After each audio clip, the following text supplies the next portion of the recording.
PBB Club 2.0. Ang sakripisyo ni Miguel, kabaitan na hindi scripted. Kapag nanonood tayo ng Pinoy Big Brother, sanay na tayo sa drama, awayan, at strategy. Pero paminsan-minsan, may lumilitaw na housemate na hindi mo kailangang intindihin, ramdam mo agad. At sa batch na to, isa doon si Miguel. Hindi siya yung pinakamaingay. Hindi rin siya yung laging bida sa confession room. Pero sa isang task, biglang nagbago ang tingin ng maraming tao, dahil pinili niyang mahirapan para lang gamaan ang buhay ng iba. Ang eksenang hindi madaling kalimutan. Isipin mo, habang yung apat na housemates sa Ultimate ay kulang sa pagkain, inumin at tulugan. May isang taong tahimik na gumawa ng paraan. Si Miguel. Pinuno ang baso gamit ang kutsara. Paulit-ulit tumakbo paikat sa pool. Pagod na katawan, pero hindi tumigil. Hindi para sa sarili. Hindi para sa airtime. Hindi para sa boto. Para sa kanila. At doon mo makikita ang pinakamalaking difference ng mabait at mabuting tao. Ang mabait, tumutulong kapag kaya. Ang mabuting tao, tumutulong kahit hindi na kaya. Bakit nakakaiyak panoorin? Ang sakit panoorin kasi walang pumilit sa kanya. Walang nagsabi na, ikaw lang ang gagawa.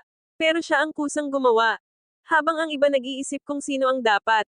Siya, ginawa na. At minsan doon mo makikita ang totoong ugali ng tao. Hindi sa lakas, talino, o diskarte. Kundi sa kung gaano niya kayang unahin ang iba kaysa sarili. Hindi ito pagiging martyr, ito ay pagpapalaki. Kapag bata ang gumawa ng ganon, hindi lang yan personality. May pinanggalingan yan. Ibig sabihin pinalaki siyang marunong makaramdam ng gutom ng iba. Marunong magbigay kahit walang kasiguraduhan na may kapalit. Kaya maraming nanood ang napaisip. Kung ganito siya sa loob ng bahay, paano pa sa tunay na buhay? Bakit siya tumatak sa viewers? Sa totoo lang, maraming housemate ang mabait. Pero si Miguel naging espesyal dahil hindi siya nagpakitang galing, nagpakitang puso. Hindi siya nag-speech, hindi siya nagpaawa, hindi siya nagreklamo. Tahimik lang, pero kumikilos. At sa reality show na puro eksena. Ang pinakatotoo, yung hindi umaarte. Ang tunay na aral ng moment na to. Hindi lahat ng deserving ay yung pinakamagaling sa tasks. Minsan, yung deserving, yung kayang magpahinga ang iba dahil siya ang napagod.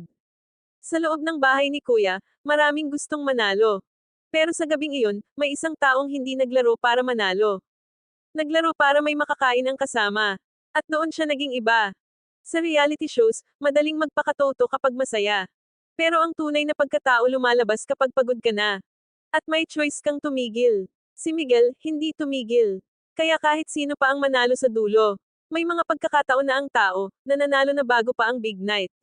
At minsan, ang pinakamalakas na strategy, ay mabuting puso. At kung umabot ka dito, comment naman kung taga saan ka, para malaman ko kung saan na umabot ang video na ito. Comment ka din ng #shoutout kung gusto mong ma-shoutout sa next video and please follow and subscribe for more updates.